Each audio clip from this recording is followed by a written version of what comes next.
오늘 세계 금융시장 분위기가 정말 심상치 않네요. 그렇죠.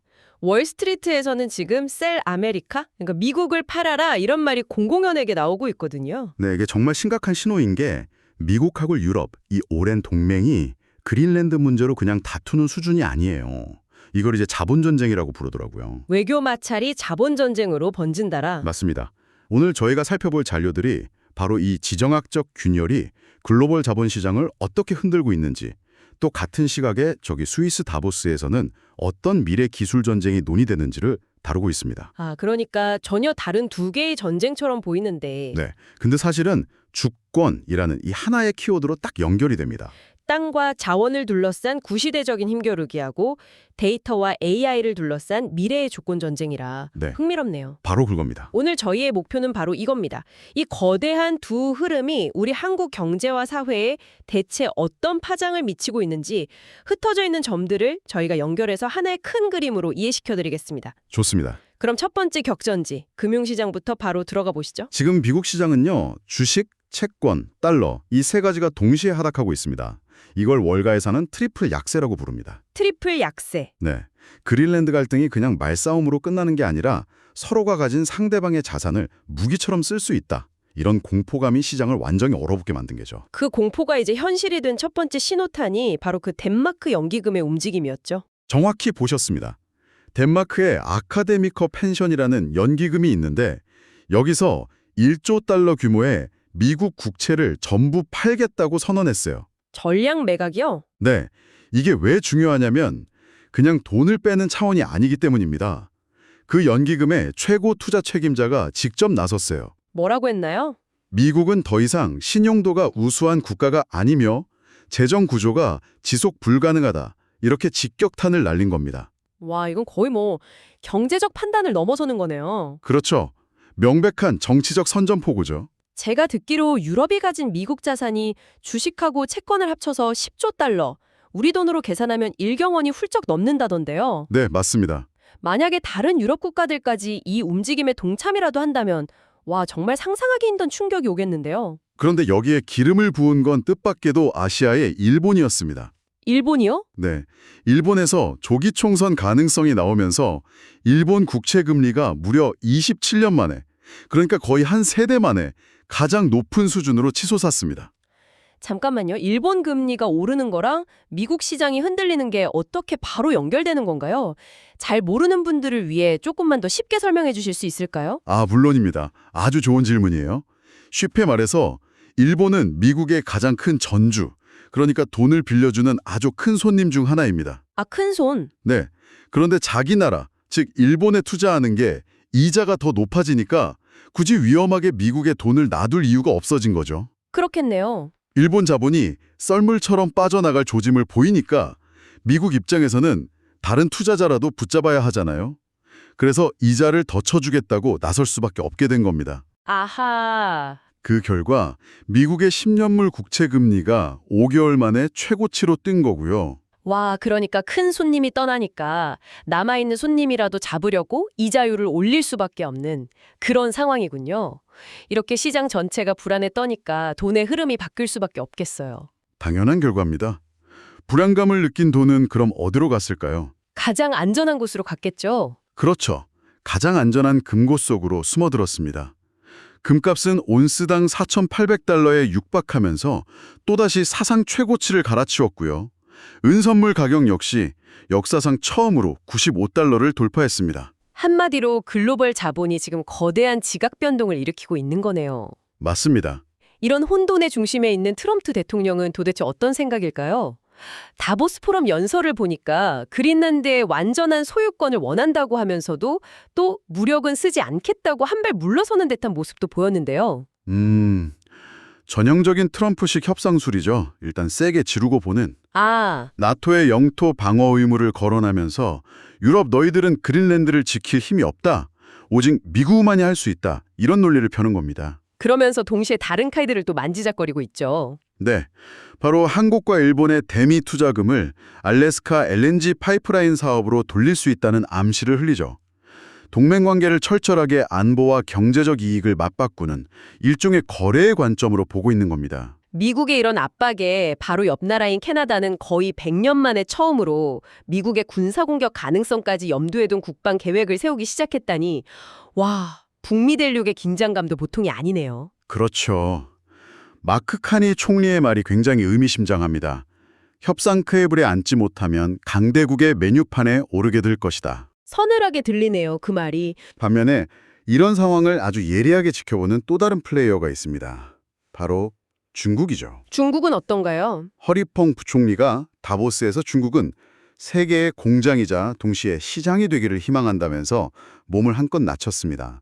미국과 유럽이 서로 싸우는 틈을 타서 서방과의 무역 마찰을 줄이고 실리를 챙기려는 아주 전략적인 행보를 일으킵니다. 알겠습니다. 이렇게 영토와 자본을 둘러싼 지정학적 갈등이 격화되는 동안 다보스의 또 다른 한편에서는 전혀 다른 종류의 주권 전쟁에 대한 논의가 한창이었다고요. 네, 바로 땅이 아닌 데이터, 군대가 아닌 AI를 둘러싼 미래의 주권 전쟁 말입니다. 그 중심에 마이크로소프트의 사티아 나델라 CEO가 있었다고요. 네, 그가 던진 기업의 주권, 영어로는 Sovereignty of a Firm 이라는 이 화두가 다보스의 모든 기술 관련 논의를 사실상 지배했습니다. 기업의 주권, 말이 조금 어려운데요. 이게 정확히 무슨 뜻인가요? 쉽게 말해서 이제 챗GPT 같은 기성품 거대 언어 모델, 즉 LLM을 그냥 빌려 쓰는 시대는 끝났다는 선언입니다. 아, 빌려 쓰는 시대는 끝났다. 네, 우리 회사만의 고유한 데이터나 영업기밀 같은 것들을 남의 AI에 그냥 맡겨서는 안 된다는 거죠.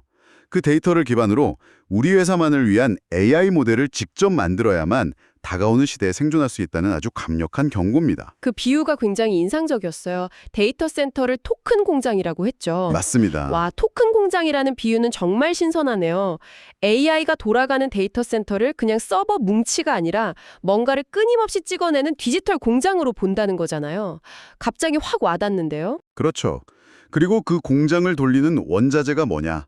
바로 전력이라는 겁니다. 전력. 과거의 석유가 산업의 혈액이었다면 미래에는 전력이 AI 산업의 혈액이 된다.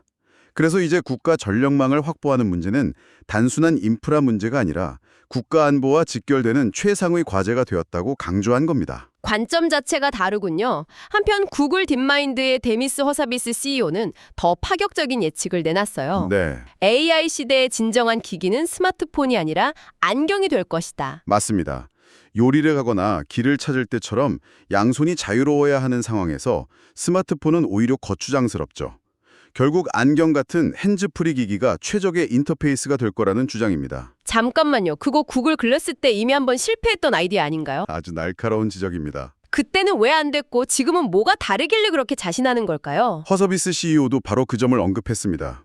과거 구글 글래스의 실패 원인은 배터리 문제도 있었지만 결정적으로 그 기기로 할 수 있는 킬러 앱이 없었기 때문입니다. 아, 쓸모가 없었다. 그렇죠. 하지만 지금은 상황이 다르다는 거예요.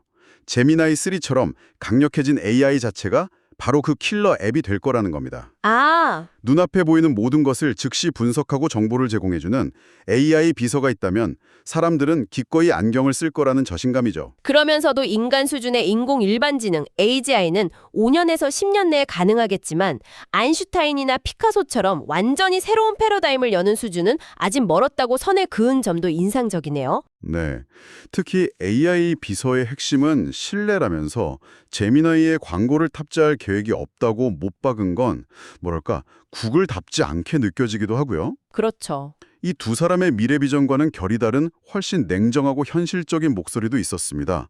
방산 AI 기업인 펠런티어의 앨렉스 카프 CEO인데요. 뭐라고 있습니까? 국가의 진짜 AI 실력은 전쟁터에서 드러난다고 일갈했죠. 와, 세네요. 네, 수많은 기업들이 서류상으로는 대단한 AI 기술을 가졌다고 자랑하지만 막상 실제 전장에 투입하면 제대로 작동하지 않는 경우가 부지기수라는 겁니다. 기술 채택을 주저하는 정치 지도자들에게 던지는 쓴소리였죠. 자, 그럼 이제 시선을 한국으로 돌려보겠습니다. 이렇게 글로벌 자본시장이 요동치고 AI 주권 전쟁이 본격화되는 상황을 우리는 어떻게 마주하고 있을까요?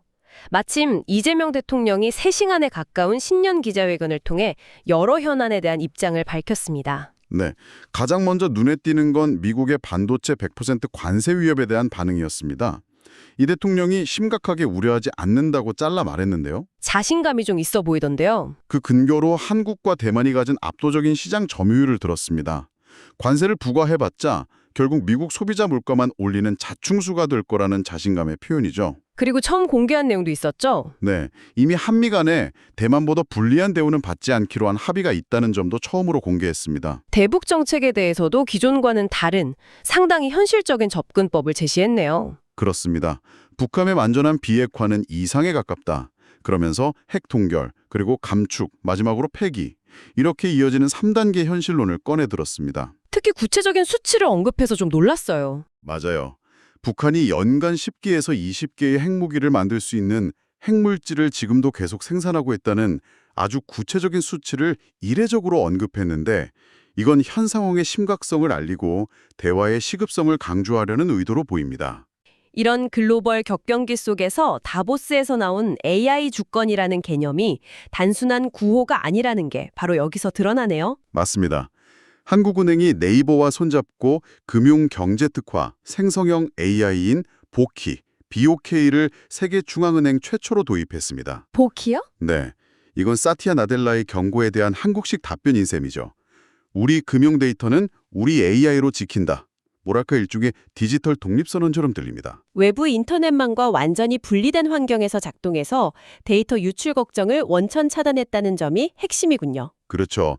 140만 건의 내부 문서를 학습시켰다니 그 정밀도도 상당할 겁니다. 이런 AI 혁명에 대한 기대감은 주식시장에도 그대로 반영되고 있습니다.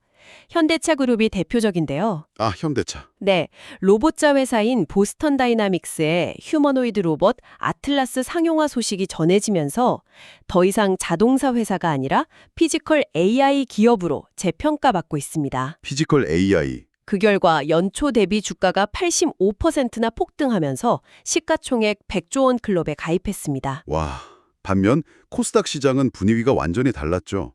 대장주인 알테오젠의 주가 폭락이 시장 전체에 찬물을 끼얹었습니다. 아, 맞아요. 이건 시장의 기대가 너무 컸던 탓입니다. 모두가 조단위 기술 이전 계약, 이른바 잭팟을 기대했는데 뚜껑을 열어보니 달랐던 거죠. 막상 뚜껑을 열어보니 4,200억 원 규모에 그치자 엄청난 실망 매물이 쏟아진 거죠. 주가가 하루 만에 22%나 폭락했고 이 충격이 다른 바이오주들로 번지면서 시장 전체를 끌어내렸습니다. AI처럼 확실한 실체가 보이는 기술과 아직은 기대감에 의존하는 기술 사이에 희비가 극명하게 엇갈린 거네요. 정확합니다. 이제 우리 삶과 더 밀접한 이야기로 넘어가 보죠. 이런 거시경제의 분란은 결국 서민들의 삶에 가장 큰 영향을 미치는데요. 특히 부동산 시장이 심상치 않습니다. 부동산 대책의 후폭풍이 아주 거셉니다. 대출 규제로 재개발, 재건축 조합원들의 이주비 조달길이 막히면서 서울 곳곳에서 사업이 멈춰서고 있습니다. 멈춰서고 있다. 네, 서대문구 부가현 2구역 같은 경우는 조합원의 60에서 70%가 이주비 대출을 한 푼도 받지 못할 거라는 비관적인 전망까지 나옵니다. 숫자만 들어도 심각한데 이주 난민이라는 말까지 나온다니. 이건 단순한 경제 문제를 넘어서 사회 문제로 번지고 있다는 신호네요. 지방 상황은 더 심각합니다. 시장 침체가 길어지면서 법인 임대사업자들이 터뜨린 보증금 사고액이 사상 최대치를 기록했습니다. 얼마나 되는데요? 작년에 주택도시보증공사 HUG가 대신 갚아준 돈만 6,800억 원에 육박하는데요. 이 중에 96%가 비수도권에서 발생했습니다. 와, 대부분이 지방이네요. 네, 근데 더 큰 문제는 HUG가 이때인 돈을 회수하는 비율, 즉 채권 회수율이 5.2%까지 떨어졌다는 겁니다. 5.2%요? 그건 거의 돌려받지 못하고 있다는 뜻 아닌가요? 사실상 그렇다고 봐야죠. 이런 어려운 상황 속에서도 새로운 활로를 찾으려는 시도도 있군요. 토스뱅크 같은 인터넷 전문은행이 광주은행 같은 지방은행과 손잡고 개인 사업자 대출 상품을 내놓는다는 소식이 흥미롭네요. 네, 인터넷 신행의 편리한 비대면 플랫폼하고 지방은행의 촘촘한 대면 심사 노하우를 결합하려는 시도입니다. 각자의 강점을 합쳐서 기존 시중은행들이 장악하고 있던 기업 대출 시장의 틈새를 파고들겠다는 전략이죠. 뭐 이런 긍정적인 움직임도 있지만 또 한편에서는 네, 공정거래위원회가 LTV 정보를 서로 공유하면서 사실상 담합을 통해 경쟁을 제한했다는 혐의로 4대 시중은행에 2,720억 원이라는 거액의 과징금을 부과하기도 했습니다.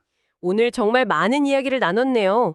그린란드를 둘러싼 강대국들의 자본 전쟁이 어떻게 전 세계 금융시장을 흔들고 있는지, 그리고 AI라는 거대한 기술혁명이 주권의 개념 자체를 어떻게 바꾸고 있는지 살펴봤습니다. 그리고 이런 거대한 파도가 대통령의 국정운영 방향부터 얼어붙은 부동산 시장, 그리고 희비가 엇갈리는 주식시장까지 우리 삶 구석구석에 어떤 영향을 미치고 있는지도 함께 짚어봤습니다. 네, 마이크로소프트는 기업의 AI 주권을, 한국은행은 금융 데이터 주권을 지키기 위해 저마다의 해법을 찾고 있습니다. 그렇다면 오늘 이 방송을 듣고 계신 여러분, 개인에게 나만의 AI 주권이란 무엇일까요? 만약 당신의 모든 데이터와 경험, 생각까지 학습해서 오직 당신만을 위해 작동하는 완벽한 AI 비서를 가질 수 있다면 그 AI에게 가장 먼저 무엇을 시키고 싶으신가요? 그리고 반대로 당신의 모든 것을 아는 그 존재에게서 가장 우려되는 점은 무엇인가요? 잠시 생각해 보시면 좋겠습니다.